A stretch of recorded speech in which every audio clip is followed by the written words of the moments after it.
everybody, and welcome to another Thrinacia Webinar video. My name is Kyle, and I'm a business developer here at Thrinacia. I'm joined again here with David. Hello, I'm a front-end developer here at Thrinacia.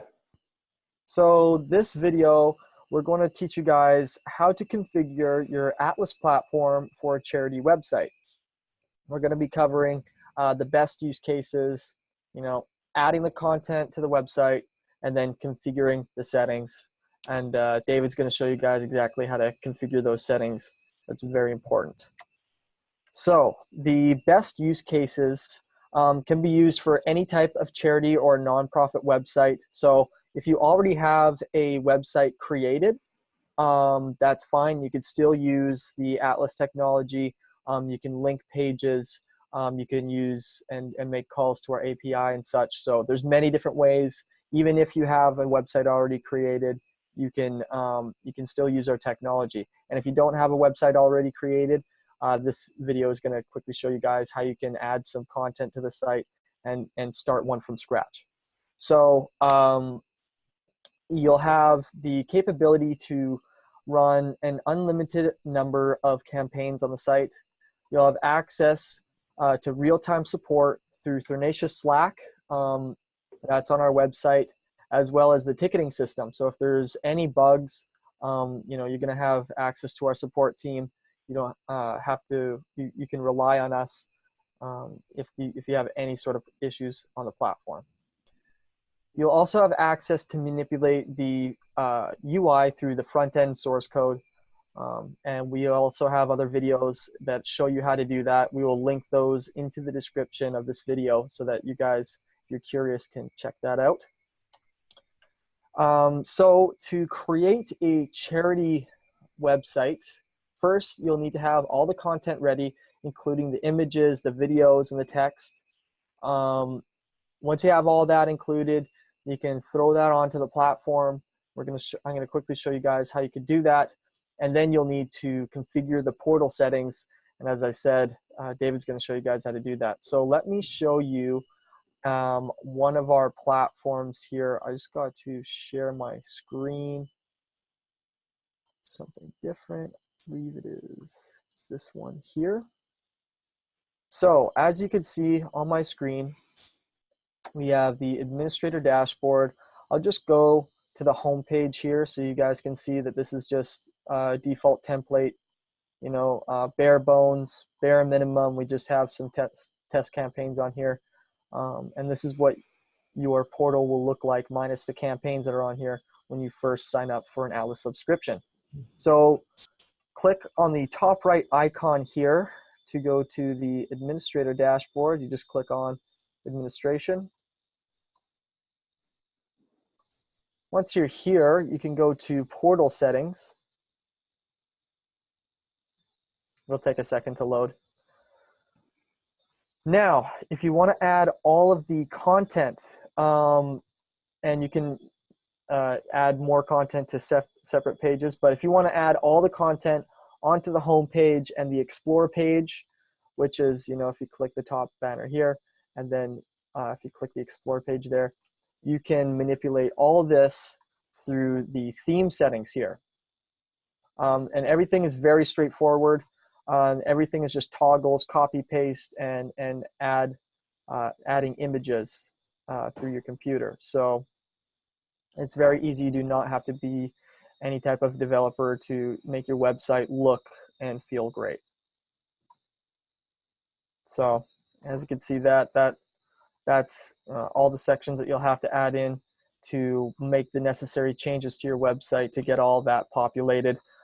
As well as you can go to the pages tab here and then manipulate some of the other pages or add some other pages that you may want on your platform as well. Terms, FAQ, contact, about, all those pages are all important, and you can edit them by clicking that button right there. But the most important thing that we want to go over is the portal settings and the website campaign and payment settings, which Dave is going to show you guys how to manipulate. I'm going to let him share his screen. I'm just going to stop my screen share now. Alrighty. So Here we have the website, if you guys can see it. All right, full screen. Okay, so we're in portal settings and then website settings. Scrolling down, you'll see the first thing of interest is the social media links. This allows you to connect to Facebook, Twitter, Google Plus account to your campaign, just so your visitors can have a chance to see any updates if, on like a social media platform, just to get them more involved. Slowing down, there's the website send, receive emails. Those are how you can send out updates to your from your platform to your users. It's pretty simple. Just the email you want it to be sent and received from, and then inline contributions.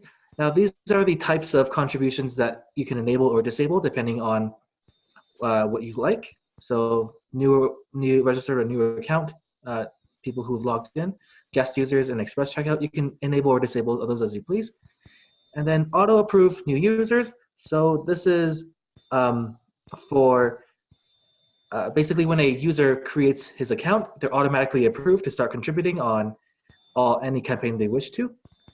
And then auto approve new campaigns is the same deal as the auto approve new users, except just with campaigns. Scrolling down some more, we have the website footer code. This allows you to add some Google Analytics to track how long, for example, the user stays on your site, how long they stay on each page, where they're coming from, where they're going to when they move out, stuff like that. Pretty useful information to gauge like user interest and engagement. Moving on to the campaign settings. I have this open in a new tab. 1 second. There we go. Scrolling down. First thing of interest, the campaign creator info. Now, usually this is displayed along with the campaign in the campaign page, usually in the top right corner. But you can choose to to display or to hide a number of different like items depending on what you like on your platform. Just scrolling down. Yeah, and then campaign raise modes. This is pretty important. So all or nothing funding modes allow you to, it only collects the contributions from your users if the campaign goal has been met. If the campaign goal has not been met by the time the campaign end date, nothing is collected from the campaign contributors. Whereas Keep It All, in contrast, is where the payment is immediately collected from the user, and you get to keep it all regardless of whether or not you meet the goal. Now, direct charge and post charge, the difference is the direct charge, it automatically, immediately takes charges the contributor for their contribution, whereas post charge has a little bit of like a time period where you can set, like if for example the contributor's card doesn't go through the first time, they have a little bit of time to change the expiration date, update the credit card info, stuff like that. And you'll see later that there's an option to change the interval for the post charge. Scrolling down some more, we have the campaign run mode. Now here you can enable continuous campaigns.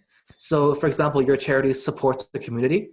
There might not be an end date, so you can set it to just continuously run and keep collecting payments and have no goal either. Just keep going, stuff like that.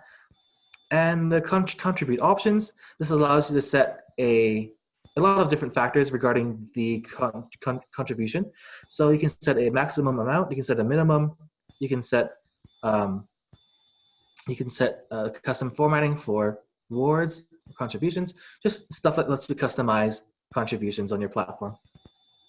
Scrolling down some more, we have the campaign rewards, the percentage fee, and the admin campaign management. These are all settings that you may wish to change for your specific charity platform. Yeah, they allow you to change anything from how rewards work to how how the percentage fee is collected, and whether or not you only want admins to manage campaigns. Scrolling down. And these settings allow, non-admin can manage campaign groups, force anonymous contributions. They're pretty self-explanatory. Again, they're settings that you may wish to change depending on your platform. Then charity helper. When enabled, this adds a field to the campaign creation page of a charity number. And now this is for specific to UK clients. They can use this number to get reimbursement from the government, depending on what's been contributed. So yeah, this adds a little campaign number to your platform. Scrolling down. Yep. And campaign tipping. This allows you to enable tipping for your charity platform if you wish. Again, something that might be different for every platform. Scrolling up, going into payment settings. Let me just load that here. Now scrolling down, this is what I mentioned before, the post-processing interval. This is basically the little time period that's given to the user for them to maybe correct their payment info, update their credit card, stuff like that. Going down some more, transaction fee. You can set this to how much you want the platform to take in terms of the charity contributions. And direct transactions. Now this basically forces all the contributions into a single Stripe account that's connected by the admin. So the admin can then split up the contributions however they'd like. Yep, and that's pretty much it. So we have we have other content that you guys can view, and I'll add those that URL in the description of this video on how you can actually connect your Stripe account to the portal. But besides that, we've shown you guys just a quick overview of how fast you can manipulate our software so that you can create a charity platform right away. And if you guys have any other questions, what you can do is go to Thrinacia.com, and you can go up to the top right corner. It says live chat. David's just going to quickly bring this up. You can ask us any questions and get real-time feedback. As you can see, it says live chat there. And if you guys have any other questions, regarding features and whatnot, and you're more comfortable with email, you can email us at support@Thrinacia.com.